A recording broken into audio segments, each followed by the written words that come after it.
Wala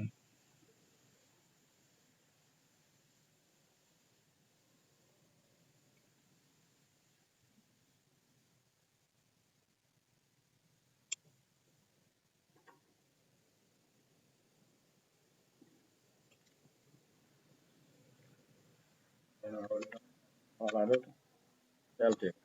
tonto wona on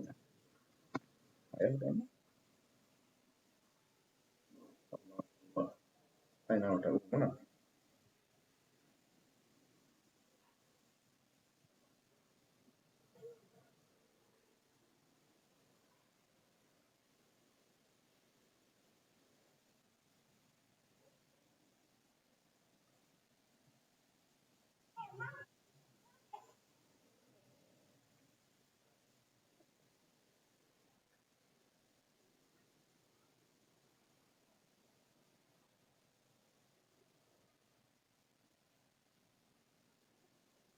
ya cermo ɗo ayn tan téléphone ji mon nan yande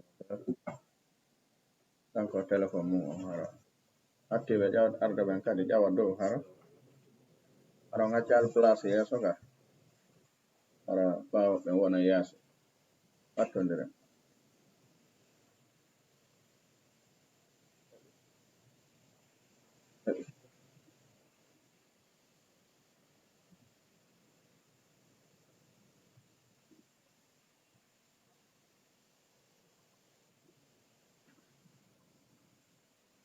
بسم الله الرحمن الرحيم الحمد لله رب العالمين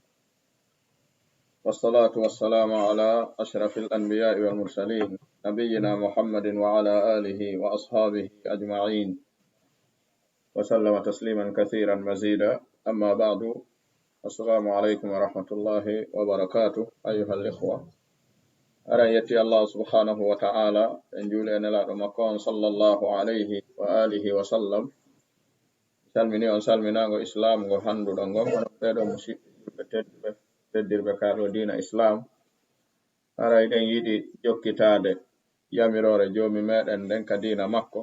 woni ɓeydodirgol e andintinirgol no jeeya e ko dina kan awira ka tutira fiyo ka tabitu at-tadhkir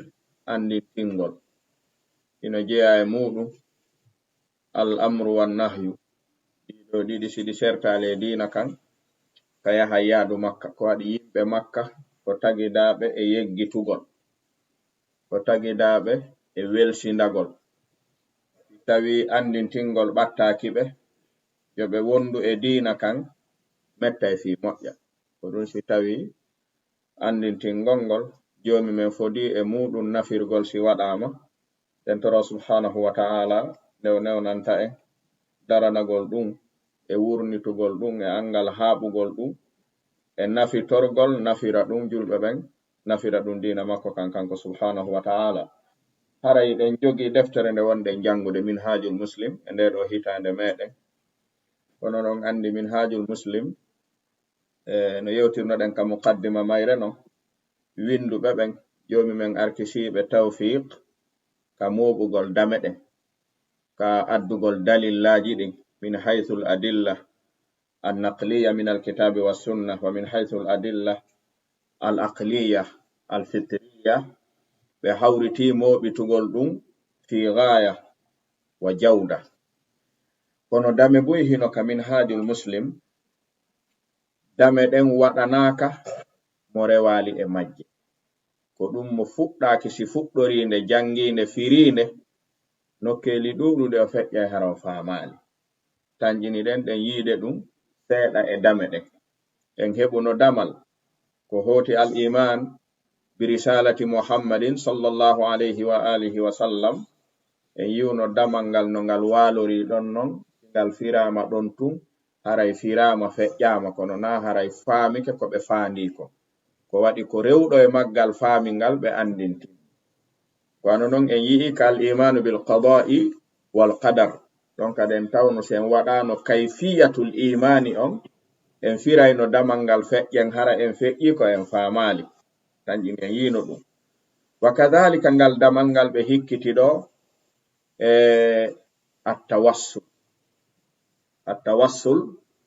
Sheikh Jabir Jazairi rahimahullahu ta'ala no ɓe walliniri damal ngal non ka minhajul muslimi maɓɓe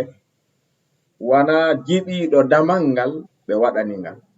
na kam fiimo andangal ɓe waɗani ngal hay jiɓiɗo ɓe waɗanali ngal ko anduɗo ngal gandal laaɓungal min haythul mamnu wal mashru kon ɓe wallinani ngal amma mo rewale ɗum ɗon kan fewsi o firi ngal o firay ayeje ɗen o fira hadisi je ɗen o fira adillaji ɗin o feƴƴa kono hara no laaɓani mo famani ko ɗum noon en yiɗata feƴƴude sifa ɗen dame sen yi'iɗe en jangira e deftere nden nyande nde gasi wo en hawjirande kono en yiɗata feƴƴude e mayre ko tawata en famali no jeeya e dame ɓurɗe mettude faaminade ɓurɗe kadi tiiɗude tippiro mu'um hakkunde a immati ahli sunna wa immati ahli tasawuf as-sufiya dame tati hawre maɓɓe nden e lurral ngal e angal pottal ngal e hucconirgol faamuji ɗin koye dame tati ɓuri mawnude hakkunde yimɓe sunna e sufiya damal aranal ngal fit tabarru barkinorgol iɓe lurri e ɗum faamu lurral woɗɗugal ɓeya si fokkitiri funnange ɓeya no ɗettiri hirnange andi ɗo ko yerko goto e maɓɓe tinni wo yaadu ndum ɓe woɗɗum ko wana noon kadi damal attawassul imana waɗugol goɗɗum hakkunde mum e joomi mu'um fii ko woni ɗaɓɓude kon yo waawu yaawude heɓaade ngal ɗo damal kadi si ɓeya ɗetti ñaamu ɓeya no ɗettude nano yerko ɓe tinni wo hiɓe woɗɗodirde ɗum ɓe faamodira ɗe ɗo dame ɗiɗi damal tammal ngal woni alkaramat karamat a'immatu ahli sunna wa a'immatu as-sufiya hiɓe lurri e ngal ɗo damal hiɓe serti faamu e ngal ɗo ka faamu ngun woɗɗodiri ka tawata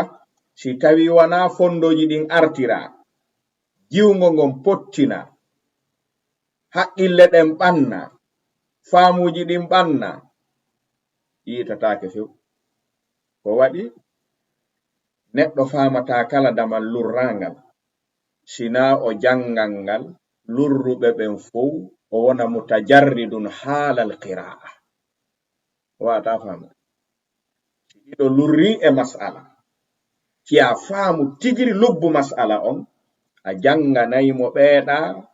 e dalillaji maɓɓe ɗin fow e ko ɓe ruttirta lundiɓe ɓe ɓen fow wallinaɗa jangitana lundiɓe ɓe ɓen kadi dalillaji mun ɗin fow e faamuji maɓɓe ɗin ka yaari fow e ko ɓe jaaboto ɓe ruttira lundiɓe ɓe ɓen fow wallinaɗa hara fewndo jangata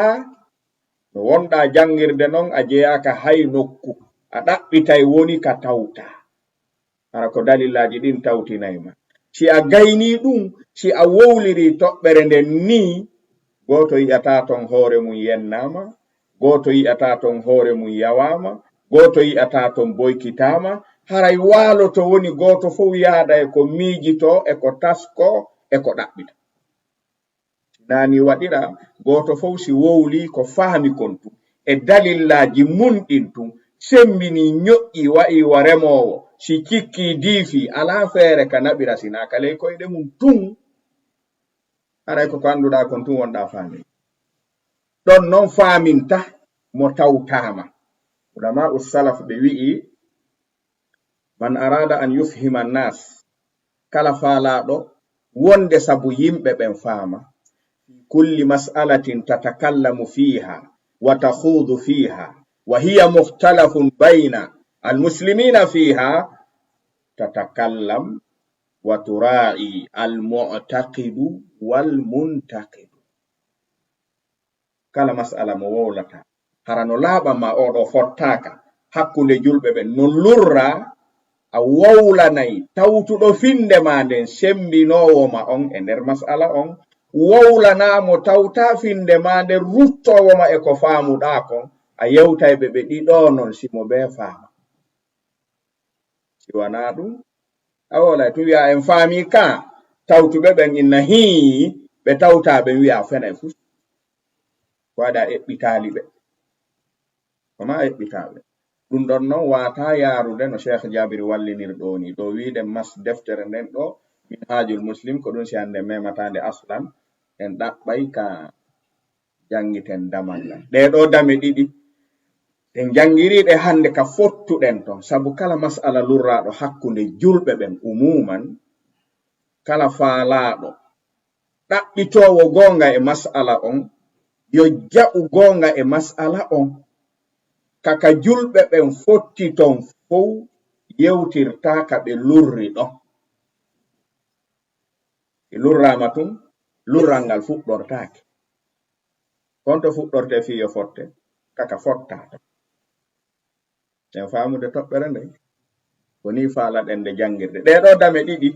ino jeeya ka ɓuri sattude muusude hakkunde karamokoɓe sunna salafan wa khalafan e hakkunde karamokoɓe sufiya attiɓe sakkitiɓe fu ɗe toɓɓere ɗeɗo toɓɓe ɗiɗi faamuji maɓɓe ɗin no luuɓe joni noon ɓayri sabu lurral ko heewi kon ko dalillaji ɗin wonta sabu lurral ngal si dalil noon woni sabu lurral haray wana lurral ngal jangitete ko dalil lurraɗo on taw ko waɗi ɓe wi'e athbitil arsha man kush a tabintinna kippodi non ñeña si o dal waɗaka ɗo a wi yo goɗɗo ar ñeñane ɗo o hewtoyta kammungu haray honno ñeñirta ko kippaka wata ñeñude a tabintinna kippodi non ɗaɓɓa ñeñoo kippodi jon noon ko faala ɗen yewtirde kon ɗeɗo dame ɗi en udditay kadi damal e mum fal babu maftuh en ombata damal ngal en kala e yi'oyɗo ko yewta ɗo kon sella alda e dalil dalillaji ɗin sella wajhul istidlal o sella haray damal no udditanamo bi qalbin munsharihin wasi'in falyarud yo ruttu kono yo ruttirtu dalillaji ɓurɗi tiiɗude ɗi o ruttata ɗi hara o ruttirali haqqille makko ɗen e faamu makko ngun e finde makko nden si wana ɗum o ruttoyte kadi sabu ko ɗum ɗon addata rududu ɗuuɗa si neɗɗo o wi ɗon mi tawta ko woli ɗon ko moodi e joni ko ɗum haɗi tawta la ɗon e ko ɗon mi faamira non ko a faama kon haɗata sella ka sa dirnay a ɗaɓɓay ko dirnira hara ko dirnirɗa kon kañum dirtata sina ɗum a puusay darna ɓe dirna kadi en faami damal ngal faamuɗo ngal faamu lundiɗo ko wonɗen wadde dirasa kon ɗo wo ka fowno wonɗo wo yo addu dalillaji makko ɗi haray damal ngal no uddita no laaɓi hoyi kono ɗi qa'idaji ɗo ɗe dame ɗe wonɗen addude ɗo ko ɗe julɓe ɓen fof fot yeƴugol ɗe welata fii ɗeɗo julɓe ɓen no fotti e majje ko ɗum sen andi mahallul ittifaq en wallini en andi mahallul niza en wallini mahallul ittifaq walli toto en fottoygol ka mahallul niza ɗen fotti ɗo ɗen lurriɗa en fuɗɗori ka fottuɗen ɗon ko fottini en ɗon kon si woni gonga fottinay en kadi ka lurruɗen ɗa ko non wonɗen ɗe naɓirde ɗi qa'idaji ɗo ko hoti attabarruk wa tawassul julɓe ɓen fof no fotti attabarruk ino tabiti ka sharia woni barkinorgol ɗaɓɓirgol hunde barki imma hunde ma nokku ma goɗɗo no tabi wa tawassul jokkorgol ɗaɓɓugol ko waɗa hakkunde mum e joomi mum fii jaabinanede ko woni ɗaɓɓirde joomi me'en no fotta ɗum ɗon shar'inede nden no fotta honno lurra koko wallinako joni ya ayyuhalladhina amanu taqullaha wabtaghu ilayhi madha den suusuide ɗum ɗo shar'inaka joni no malhiyal wasila kono haala kan won jomen noddata wi'a waɗe goɗɗo suusa wiide ɗum sella o noddi o yamiri o wi waɗe ɗaɓɓe ko waɗon hakkunde an e mo'on siɗon torade lan ko mi jogii kon fiyo mi yawo on jonnude ko honnum men waɗata joomi hakkunde men si meɗen jokkade kama woɓɓe faami ko ɗumɗa woɓɓe faami ko ɗumɗa yamirɗo on accirta en faamu ko waɗete kon o yeetoto en ko waɗeten kon accirta en ndo wi hoore mutlaqu siyami huwa al imsak fi ayi zamanin wa fi ayi makanin wa an ayi shay'in hada yutlaqu alayhi siyam ne jomme wi kutiba alaykum siyamu kama kutiba ala alladhina min qablikum la'allakum tattaqun o yeetino en zamanu nde hooreten e waktu nde hooreten gila ka fuɗɗi haa ka had do waɗɗini hajju e dow meɗen o holluno en ko zamanu hombo hajjeten ko honto hajjoyten dumunde yer ko hajjete kon no waɗirte non fof wanno ka jon noon so yamiri en tun ittaqullaha wabtahu ilayhi alwasilata ndeɗo yamirore o accirta en nde enen nden ɗaɓɓu ko honno nde waɗirte o yeetoto en no waɗirte kono non lurrini julɓe ɓen ko woɓɓe faami ɓoggol ngol no hoynita e damal ngal woɓɓe wi o hingol hiiɗi ngol hoynitaka ko yer ko wiwo ko ɗon woɓɓe wi ɗe waawi ngol hoynitude fonten ngol seeɗa mo ɓe no waawi hoccoyde kun tanƴini wonay wo waɗa kun ko ɗum ɗon sabu lurran jon sen faamirini en yahay woni wasila on amma attabarruku on ko barkinorgol honno woni barkinorgol ɓay barki ko ida zada al khayru ala al khayri fa hiya mada al baraka joni ko honno woni barkinorgol ɗeɗo toɓɓe ɗiɗi sen faamiɗe faamu sellungu mahagol e qa'idaji ɗin en fawtoto e mum sen jangoyo on say min haajul muslimi on en taway hari en wowlanaka enen ngal damal atto ɗum ɗo en taway jaka ko rewɗo e ɗum ɗo gayni ɗum ɗo feƴƴi ɗum ɗo andin tinna yo rewtongal wana yo fiino ngal ɗon dey ɗon ngal famatako alnafam tayyib jonno jeeya qawaiduji ɗi wonɗen jantade ɗo fiino faamiren attabarruku wattawassul almashru'u walmamnu'u minhuma no woodi e mum ko shar'ina no woodi e mum ko haɗa ko shar'ina kon en ɗuɗɗinta haala e mum ɓayɗon ɗen fotti koko haɗa kon yewteten e mum jaɓuɓe ɓen e haɗuɓe ɓen goto fof e dalillaji mum ɗin on ɓen damal ngal yahi tawoɗo no hawrani ɗum o hino ko kañum no tawoɗo hawrana ɗum o kadi haray mo waawi ɗettude bahsu makko ilmi o jooɗo o hettano o waɗara sabu ko ɗum woni masailuji lurraɗi ɗi ina jeeya qawaiduji wallinaɗi fii yen howo e ka diina ta en naado e makka ko hana natude e makka wata en yaltin e nder makka ko jeeya e nder makka woni wondema al ahkam at taklifiya al khamsa nyaawoje waɗɗinirɗe ɗen jowi ɗe tabitirta illa bil adillati as-sahiha as-sariha woni al wajib ɓayri tabarruku mon ɗen jangude ɗon e tawassulu on ko imma wi'en ko wajib ma wi'en ko haram ma wi'en ko makruh ma wi'en ko mustahab ma wi'en ko jaiz gotum fof e ɗiɗo jowi ɓe wi al ahkamu shar'iyya at taklifiyya taftaqiru fi thubutiha lil adillati sahiha as-sariha sen wi tawassulu on no newna oɗo noone haray en fawitike addugol dalil selluɗo fi ɗum sappiɗo tuggi hondu e ɗum ti dalil on woni sahih e mas'ala on o wonali sarihu dilala o sellata dallinorgol tuma poɗodirte sa addi sahih gayru sarih wonta dalil sa addi sarih gayru sahih wonata dalil jonnon ɗeɗo dame ɗiɗi attabarruku wattawassul qata'an ko min al ibadat koye dewe ɗen jeeya tabintingol dewe ɗen no haton jinni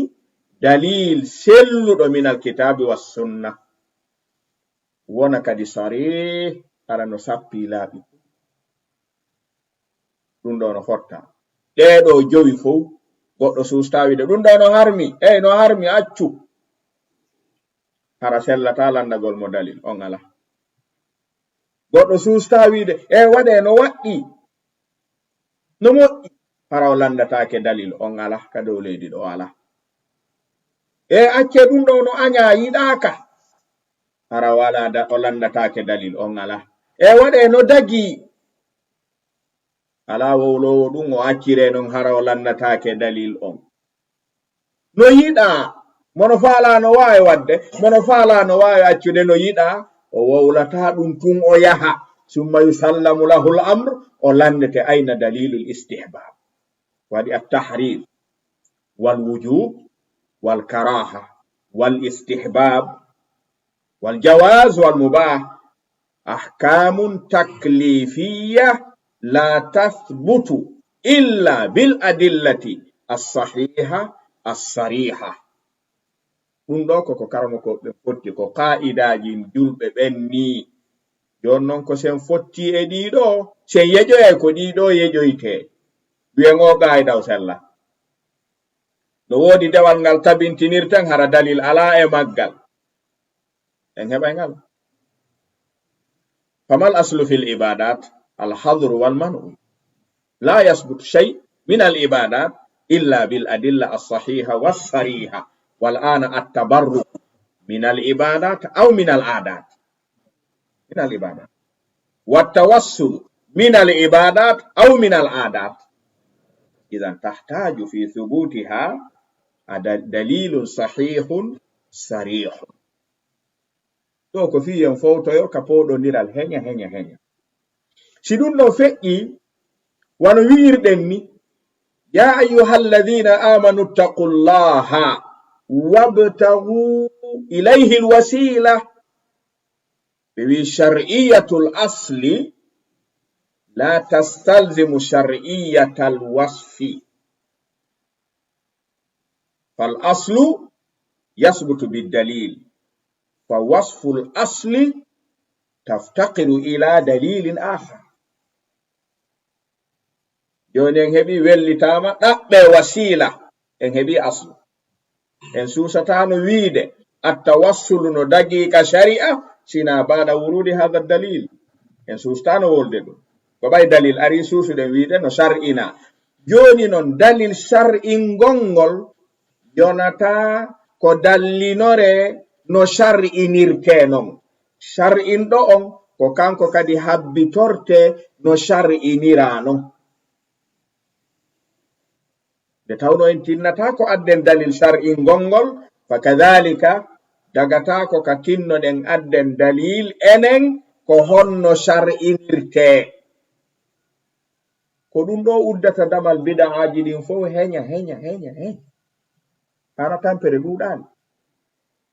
ko woni asli dewe ɗen ko daragol e rentinede man ahdatha fi amrina hadha ma laysa minhu fa huwa rad ko dewe ɗen ni man amila amalan laysa alayhi amruna fa huwa rad ko ɗum ɗo ni asli dewe ɗen joni attabarruk ko dewal ka ayna daliluhu ma adde attawassulu ko dewal ka ayna daliluhu no yiɗa ka no waɗɗi ma adden dalil mo wi'i no harmi no haɗa ka dewe haray mo mari asl mo wi dewal sella mo mari dalil ko noni asli on ko sella ka ko mo ɗaɓɓirte dalil fi dewal yo tabitu ko wiɗo tabita on ka ko wiɗo no tabiti on ko ɗum ɗo non fowtinta en ngal ɗo damal sen yaari ngal ni sonko ngon accay mo hawrana ɗum wo hara heɓi ka ɗaɓɓita kañum kadi ɓeyda yanñade ɓay rududuji gono ton ndeɗa gaynaɗi hara ya jangi ko ɗuɗi hara si wona ɗum a jangatano ɗum yerɗa wuuɗi ɓay siɗa immade ruttugol ko tawtana ko fanɗi dañƴi nden hawjere jittata ɗum, audio jittata ɗum, audio ruttata ka audio no waɗa ran o audio ko hoyre waɗata aybingo siko raddo waɗata ɗum no haton jinne bahsun ilmi. Joni en faami jaka ɗiɗi. Qaida ɗimmo on shar'inede, dalil shar'inede nden ɗettatake ɗon dalil ko ni waɗirtema no waɗireni ka julde nden wo, korka on wo, zakka on wo, hajju ngun wo, salligi on wo, longal ngal wo, ɗiɗo fof en habbi dalil shar'inede, habbitiɗen kadi dalil ko honno shar'inira. De jommi wi aqimu salah, nelaɗon ɓe makuno sallu kama ra'aytumuni usalli. ɓe accirnon juulugol ngol joni ɓay julde nden shar'inama, en habbitino ko honno non joni juulirte. de jalla wa ala wi inna allaha wa malaikatahu yusalluna ala nabi, o wi ya ayyuha alladhina amanu sallu alayhi wa sallimu tasliman. ɗo o yamiri o shar'ini yo juule nelaɗo. sahaba ɓen faamuno anna shar'iyata al asl la tastalzimu shar'iyata al wasfi. ɓe ari ɓe wi ya rasulallah alimna kayfa nusallimu alayka fa kayfa nusalli alayka.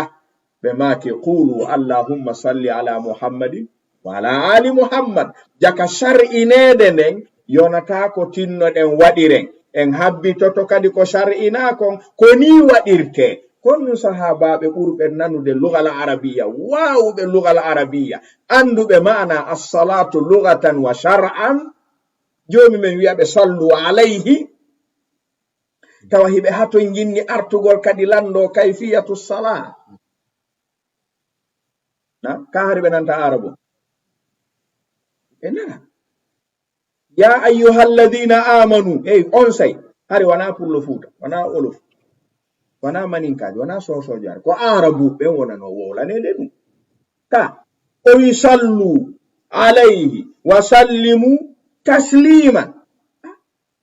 allahu jalla wa ala yukhatibu al-araba bil arabiyya. jaka waɗe on yonata ko waɗire. ɓe arti ɓe wi nelaɗo jomi ɓe wiyo men juulu e dow mo on, kono ɓayri waɗe on yonata ko tinnore waɗe ko honno waɗirte. ɗo ko alfasu ala ras. ka awa jaka shar'iyatul asli la tastalzimu shar'iyata alwasf. nde tawnoɗen haton jinni e dalilu tashri, iɗen ari haton jinni kadi thaniyan dalil maga alwasf.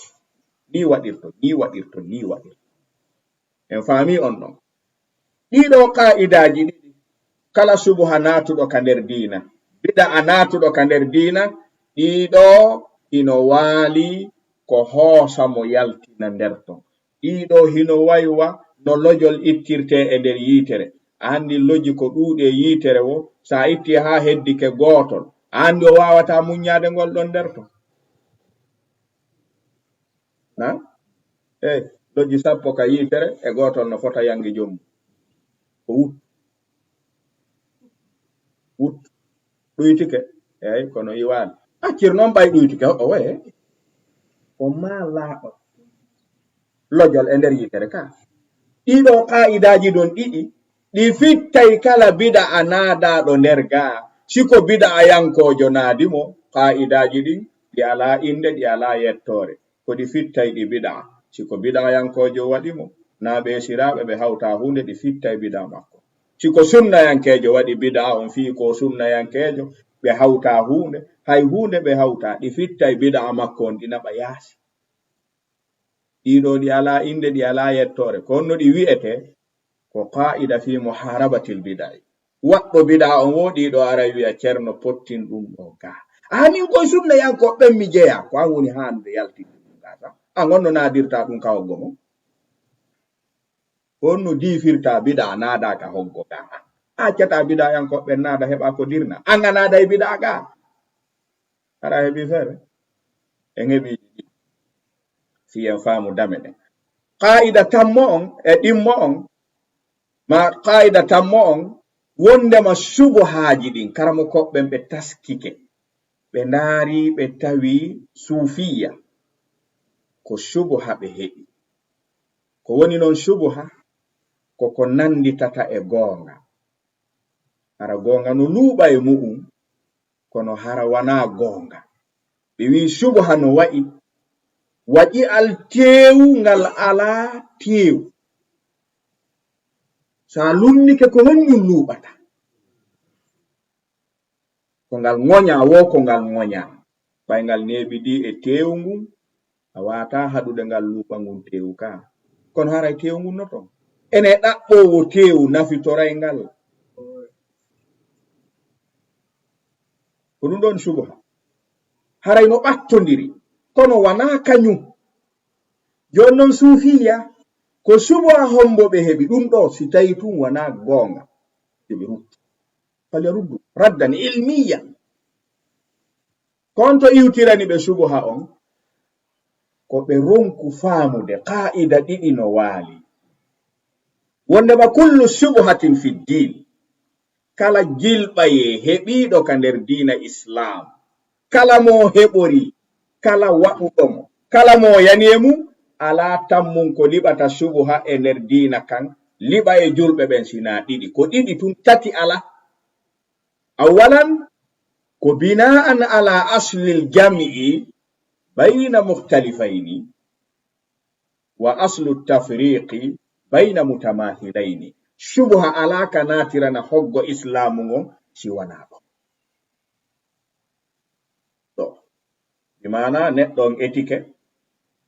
moɓindirde piiji ɗiɗi ɗi wana gotum fonnaɗi, ka etiɗa fonnude ko hawtawo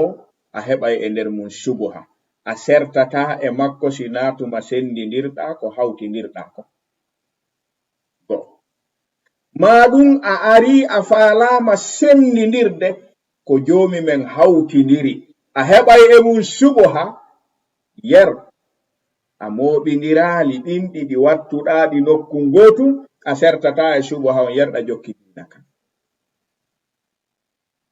Jonno suufiya ko honto ɓe heɓi muskila. Hada min babi dhikril adilla. Ko waɗi toɓɓere nden nde haton jinni e weƴƴitugol ka boowal ka yaasi. Marɗo gandal woy wowla rutta. Ɗum ɗon no laaɓi. Kono non ngal damal ɗo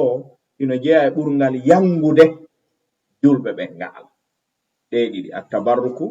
wattawassul. Ko honto iwtirani ɓe haa ɓe naati ɓe feƴƴiti e ko shar'inakon, ko tawde ɓe jaɓino shar'ina, kono ɓe jaɓali habbitade sifa no shar'inira non, ɓe moƴƴini no ɓe faamiri non no sellira, tay non on hawrondira e no selliri non. Suba heɓi. Ko honto suba janon ardirani ɓe ka tabarruk. Haythu as-sufiyya jama'u bayna barakati nabi sallallahu alayhi wa alihi wa sallam. Ɗon ɗen fotti. Ɗon hiɗen fotti. Kaka fottuɗen ɗo ɓe feƴƴiti seeɗa lurra. Ɗen fotti. Nelaɗo ko rasulun mubarakun fa barakatuhu dhatiya muntaqila bila khilafin wala niza'in bayna al-muslimina qatibatan. Barki wonke nelaɗo ki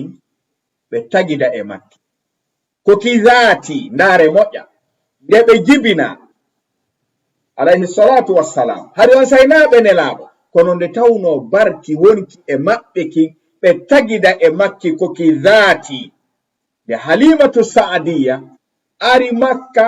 arde rewɓe ɗaɓɓoɓe muyningol fayɓe ɓen, nde o hawriti kanko e nelaɗo tawi ko ɓe bobo muyninteɓe. O hawriti on ɗon o ɗetti ɓe e juuɗe Abdul Muttalib, o yaadi e muɗum ka fulawa maɓɓe ka dowri maɓɓe, tawno barki nelaɗo kin kañum ko ɓe tagidaɓe makki ko ki zaati. Si barki non woni zaati, ki wonay muntakila, ki eggay e jommu, ki nafoya goɗɗo goo kadi, hara ko bil hissi a yi'ay. Halimatu Sa'diya sira no nyindi, nde wari o ɗetti nelaɗo muyningol, hari enɗi makko ɗin ala ɓiraɗan hari ɗi yori kew nde nelaɗo maɗɗiɗi ɗi tutti heewi kew idan fa barakatuhu dhatiya yantakil barki makko maɓɓe kin tawoyimo nde o nelaɗo naɓa ka bani Saadiya ɓe ne'aɗon barkiti ɓe wondi kin tippika hoɗo maɓɓe tun kulloy welanokoy fof haari heege yaltika maɓɓe yernelaɗo no ɗon ɓe weelaka idan fa barakatuhu dhatiya ɓe tagiday mu'um barki noon si woni dhati ki jaɓay eggugol ki yaha nokku go'o kono si barki woni ma'ana wi'i ki yawtata jom muɗum yanda siɗen faamu en ala lurral barki julɗo e susta e wiide essene laaɗo no barki goɗɗo no lando ɗum ata muttafaqun alayhi kono barki nelaaɗo kin tawsi barki karamo kojo no peese ɗon koɗo noon suufiya woni jaɓaali ɗo tun woni toɓɓere nden fof ko tukun kunni ka nder kosam nden fotti e nelaaɗo on gila ko ɓe boobo mo ɓe gollodiri wo haray moƴƴiram ko waɗi barki maɓɓe kin koki dhati fal barakatu dhatiya muntaqil ki eggay e jommum ki yaha e goɗɗo go'o ko ɗum ɓe naɓiri ɗum ka bani Saadiya haa ɓe arti Halimatu Saadiya nin suno ko muynini nelaɗo ko o nin saali fi honɗum ko barki naaɗo o ɗetti muyni barki kin naaki ma'anawi ko ki dhati joni noon ɗo ɓayri tawama nelaɗo barki mumkin kañum ko dhati muntaqil karamo koɓe ɓen waliyaɓe ɓen gila Abubakrin Siddiq radiyallahu anhu ha darngal daro sayyidul awliya'i ba'da rasulillahi fi hadhihi al ummati man huwa Abubakr barki ti Abubakr jogiki ko ki ma'anawi wana ki dhati ko Abubakr heɓali wo e ɗe mofte ɗo siko moƴƴere ta ɗaɓɓu a heɓata wa wallahi wa tallahi ko Abubakr heɓali wo e ɗe mofte ɗo hara ɗum ko moƴƴere ta ɗaɓɓu heɓatako sayyidul awliya afdalul ummati ba'da nabiyha man joni si tawi ko wona waɗanede karamo koɓe ɓen e waliyaɓe ɓen e almamiɓe ɓen ɓaawo nelaɗo ɓaawde tawde waɗanaɓe ɓen e waɗoɓe ɓen fof no jaɓi Abubakr Siddiq no ɓuri waɗuɓe ɓen waɗanaɓe ɓen no ɓuri wonɓe wadde ɓen ko ɓurete kon fof ene sahabaɓe ɓen waɗanno ɗum Abubakr ɓaawo nelaɗo honno na geɓal makko wallahi har na geɓal makko ɓe añanamo sahabaɓe ɓen waɗanano ɗum nelaɗo ka sulhul hudaybiya ha seedi Urwatu ibnu Mas'udin Thaqafi kana kafiran o qirriti o wi'i mi ali ha hande yimɓe no yiɗa neɗɗo mo wondi wako sahabaɓe Muhammadu kon yiɗi Muhammad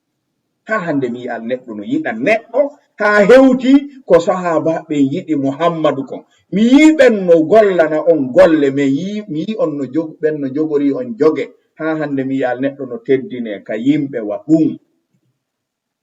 nde nelaɗo on feƴƴi Abubakr ɗetti khilafa on woduno e sahabaɓen handinɗomo e gokkul e ɗum waɗanimo jommu yehi si Abubakr heɓali Umar heɓali Usman heɓali Ali heɓali Umar bin Abdul Aziz heɓali ahlu bayti nabi kullihim heɓali cerno tamijo karmo kojo gono ara ɗo o heɓa waliya yagal feƴƴaygal wilayatu as-sahaba jomin o wi ala inna awliya allahi la khawfun alayhim wala hum yahzanun man hum alladhina amanu wa kanu yattaqun ko hombo artata ɓaawo sahaba ɓen heɓa imane taqwa ko eɓɓondirta e ko maɓɓe kon sappo ɓura ɓe. ala joni non wilaya ko ɗum heɓorto si ɓeeɗa waɗanaka holli ala. idan sendiniren sufiya non ari e yi asli subuha ko etagol ma fonnugol ko serti addantama subuha nde tawno nelaɗo no mari barki karamo koɓɓen no mari barki dirnatake kam kono taw si barki nelaɗo kin e barki karamo koɓɓen e wali yaɓɓen ko gootu o waye suufiya non faala fonnude ɗin ɗon nde ɓe fondidiri ɗi tawile ɗi fotata subuha rima ɓe yalti e subuha on wo tuma ɓe acciri nelaɗo ko ɓe heerori kon ɓe jonni karamo koɓɓen ko ɓe heerori kon yerɓe innude ko nelaɗo waɗantenoko ɓayɓe alaɗo no selli waɗangol karamo koɓe ɓen awale sahaba ɓen famano ɗum e sahabaɓe heddiɓe ɓen haray subuha on talloto ɗum woni o yaha o yiwata o yeddi ɗum haray himo tora rukku o ilna e sahabaɓe waɗani ɗum joga e sahabaɓe ɓawo nelaɗo o adda ko homɓe waɗuno ko homɓe waɗanano ma dhikri sanadi wa sihhati dalili ko waɗi in kunta naqilan fasihha aw mudda'iyan falbayyina nano wigol tum no selli dey kala ko addata a adday sanadu on ko waɗi al isnadu min ad-dini walawla al isnadu laqala man sha'a ma sha'a sa wi ɗum ɗo sella haray ko ɗaɓɓirte addugol ko sellinta ko addata ko ndara taw ha tawa no selli dey si sogga sina ɗum yahata en faami hawtinirgol barkiki nelaɗo mariki e barkiki waliyaɓe ɓe mariki no jeeya ko addanta julɓe ɓen subuha o yi sahabaɓe ɓe sendidirno ɗum ko ɗo ɓuri laaɓude ka julɓe ɓen fo ɓay ɓe jaɓi ko ari kon ka sahih bukhari nde nelaɗo on feƴƴini hari ɓe gandi sahabaɓen fo hiɓe qirriti wondema yimɓe dowri ɓen iwrayno dowri ara tawa nelaɗo no julnude lannata ɓe aro e nelaɗo ndiyan ɗan saƴali ndiyan ɗan hokki remuruji ɗin moƴƴali kulle ɗen no mayude torane men jomi men ndiyan ɗum no tabit ka sahih bukhari tawi ɓe wadde hutuba ɓe taƴi hutuba on ɓe ɓanti juuɗe ɗen ɓe tori ndiyan ɗan fa barakatuhu dhatiya ɓe tori tu anasi wi'i diƴi hendu wifi fuɗɗi taƴi taƴi ha juma yontere nden nyande heltade andi arno hokki no nange no yalti ɓayi ɓe torike saƴi yonte on arnoɗo wi nelaɗo ndiyan ɗan arali tore o artoy juma yontere nden nyande kadi e fewno kaw arnoɗon o tawi nelaɗo kadi ka hoore gangunal ko neɗɗo arabi ɓen ko ɓe waɗi o hawnaki al arab jom men sifike ɓe aro wi ya rasulallah fof no heɗi kanko fama ɗum fof no bransino heɗi nelaɗon sino makude ceerno soƴƴotoɗo heɓotoɗo neɗɗo no soƴƴoɗano ka nelaɗo woni makude fof no heɗi aro wi ya rasulallah tawi ɗo maɓe taƴa koɓe jokki kon ton o wi hey ndiyan na ɓurti ɗan yoolire muruji ɗi ɗan yooli kulloy koy ɗan liɓi cuuɗi ɗi hey yo accirni ndiyan ada arabi bah ka nelaɗon ɓe maki awa ɓe taƴi hutuba on ɓe ɓanti juuɗiya kañum ko ma'ana on ɗi ma'ana no ɓe wuuri noon ko ɓe jokki kon ɓay koye nder barki ɓe wuuri ɓe heɗi barki ton barki kin ko ki ma'ana faggaki ɗi wawi iwde ɓay jommum no wawi murtude kaso murti haray ha joni ko mubarakun haray no wawi dirtude jon non ɗo awa faamen barki karamo koɓe ɓen e waliyaɓe ɓen jogonira hunde e barki nelaɗo o sen sendi ɗiɗo ɗiɗi en hettay kumbe ka woni ɗo sen eɓɓiɗi hawtidirde ko on nur heɓeten en faami ɗo si ɗum ɗon feƴƴi faamen moƴƴa buy sa yewti sifa ɗiɗo ɓennete est ce que karamo koɓɓe lurrali ɗum ecce woodali faamuɓe komin faami ɗo kon mbi'en musalla woodi faamuɓe lurral yani joni ko honɗum faalaɗa e ɗum ko joni ɓay lurrama ɗettu ko faamuɗa kon accami ɗetta komi faami kon o way hara en bonni diina kan en hara en bonni diina kan ene yanali hakkunde salaf hukumu tariki salati kaslan mo acci julde e welsinare lurral yanali e ɗum hara ya acci hara juulali juulowoyo juulu na ɗum woltake aslan bimana no jeeya e ko ɓuri tampinde julɓe ɓen ɓe toɓɓere angal faamugol ɓe lurral karamo koɓe ɓen wana dalil dallinorteɗo tuma yewtete lurrama woɓɓe yaariɗa idan anta mukhayyarɗa wawi ndarude ka ɗetta ɗum haray mas'ala on wana o khilafi hara ko ijtihadi fa musallam kono si mas'ala woni khilafi haray ikhtilafu ulama'i laysa bi hujjatin yuhtajju biha bal yuhtajju laha ko ɗaɓɓanteɗo dalil se mudditi damal kala ka karamo kojo yaari haray no wawa yaarede ɗon haray konto dina kan tabitirta faamuji ɗin fottata abadan na fottata kare ko ɗum si tawi khilaful ulama'i laysa bi hujja ɗo haray mo tawta ɗum ɗo ko kanko addanta en dalil bisanadil muttasili sahih as-sarih fima dhahaba ilayhi so heɓali dalil sahih sarih haray mo o tawti e ko yehi konngol on ɗon barkinorgol jantagol joomi men e jooɗodugol moƴƴuɓe ɓen on andi non joni kiiɗo barki kañum ko ma'nawiya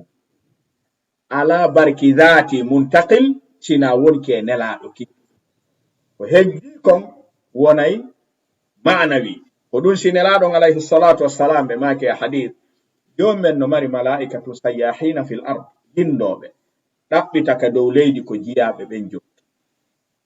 hino jeyaɓe ɓe tawata no jooɗi no janto joomi meɗen hino janga alqur'ana hino andintina diina malaika ɓen jooɗo ɓatto heɗo si gasi ɓe hootay ɓe humpita joomi men ko ɓen ɗon jokkunoko mahallu shahido on nelaɗon ɓe maaki konnum joomen lando kanko ɓuri ɓe andude konnum tawɗon hiɓe wadde wo men tawmi ɓe andintinna fi maɗa hiɓe andita ma hiɓe jantoma wo ene ɓen ɓe yi'ilam wo ɓe yaalima wo si ɓe yi'anno ko honɗum faamu ɗon wo ɓe ɓeydayno wakkilaɓe nelaɗon ɓe maaki joomi men wi'a seede onon malaikaɓe tawoyɓe ɓen ɗon no wadde ɗum ɓen mi yaafanike ɓe kala ko ɓe marno ɓe bakka ɗo ko baraka nokku on okkiɓe ɗum on nokku kaɓe wonno wadde ɗum ɗon ɗon wattama suware naati ɗon ko kuddi heɓata waɗi barki on nayi nokku ka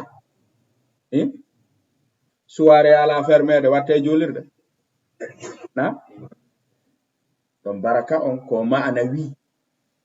ha nelaɗon ɓe maaki malaika ɓe wi'a joomi no woduno arɗo jooɗi takko ɗon na non ɗum addunomo kanko kono hari mo takko ɗon on ɗon non joomi men wi'a hay on mi yaaforike mo sabu ɓen ɗon hum qawmu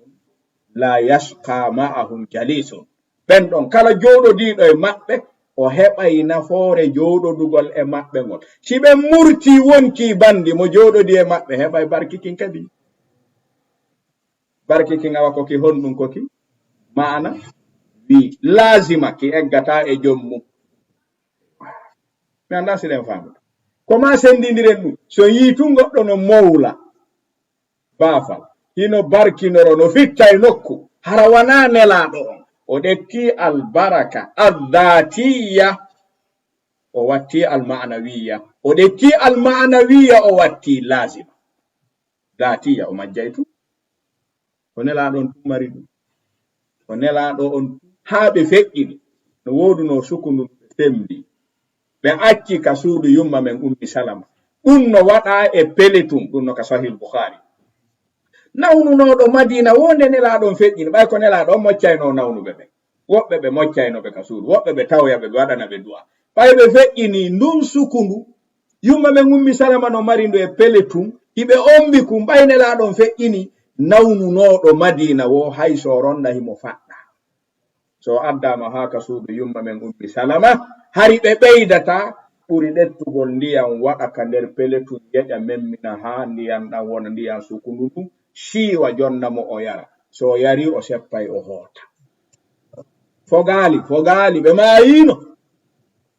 janna barakatahuma zatiya mun joni noon ko kamo gojo hombo femboto accira en ɗo ko nafitore hombo fembiɗo na wiroy nelaɗo so fembino ke sendete oɗayno rangoɓe boy ɓe gandi ɗum siɓe fembade siɓe waɗi ñalande fembagol rangeteno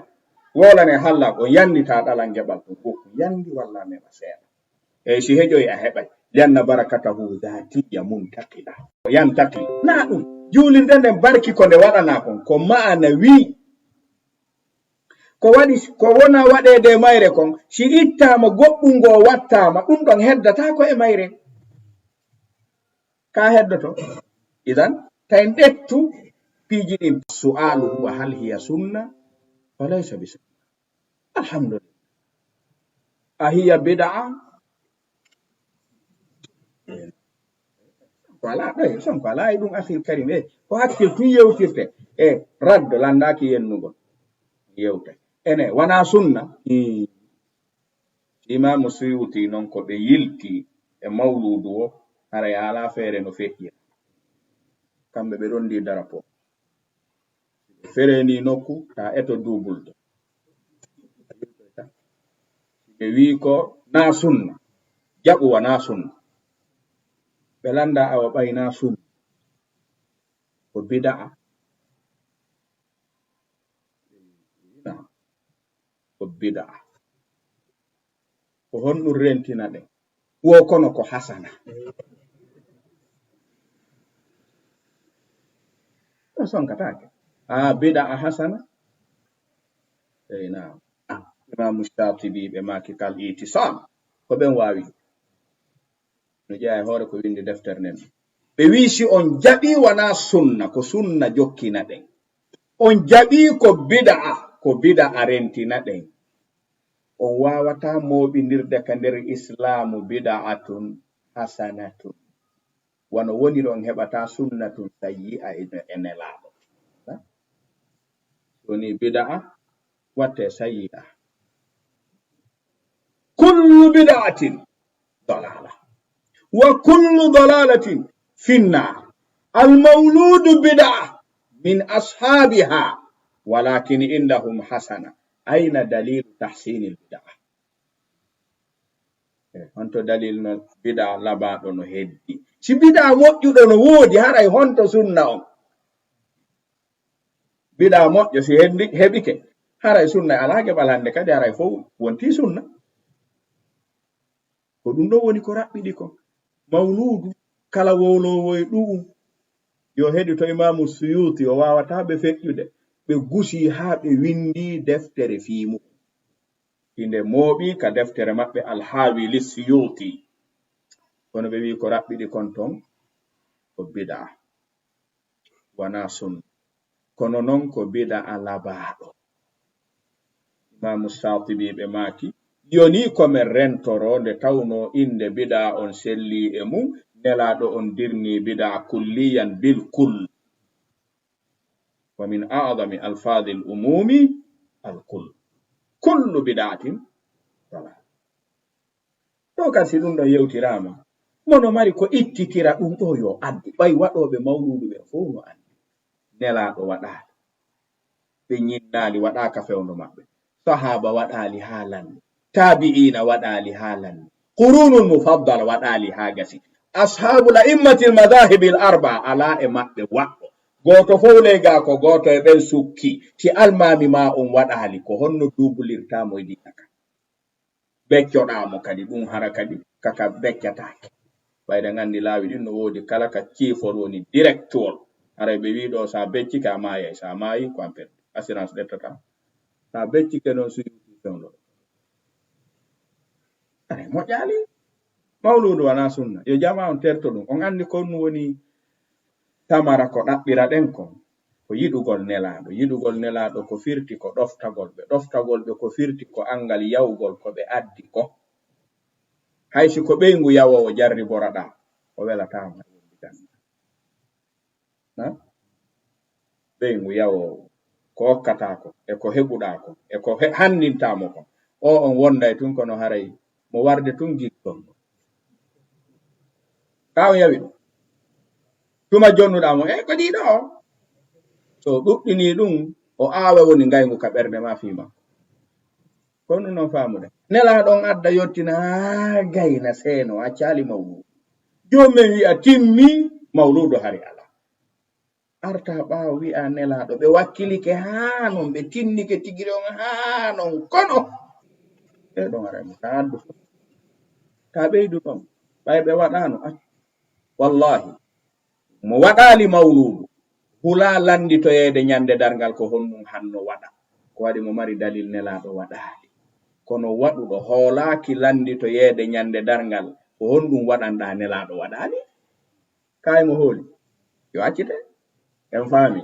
ko ɗum woni ko raɓɓiɗi kon ɗiɗo no keeli summa attabarruku bi dawati salih wa atharihim ino jeeyaka suufiya yimɓe sunna lurri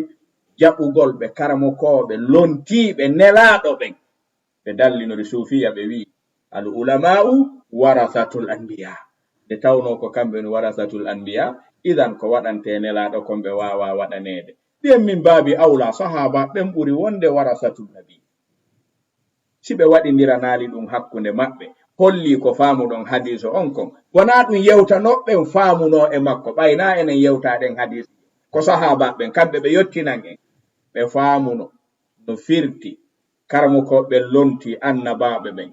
yo karamokoɓe waɗane ko annabaɓe waɗante kon fof ɓe famano ɗum ala no faamiren ɗum kenen kadi mo tawi non no mari taliqe ko rutta e ɗum ɗon falyatafadda maskuran haray e ko hikkitata ɗon kon woni ka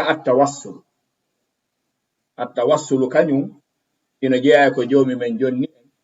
nde tawno wi wabtahu ilayhi lwasila no jeeya ko jonni en tawi fof no fotti e mu'um attawassulu ila llahi bi asma'ihi wa sifatihi mo faalama yo joomi men laatinan ɗum du'a hara ko yo yaawu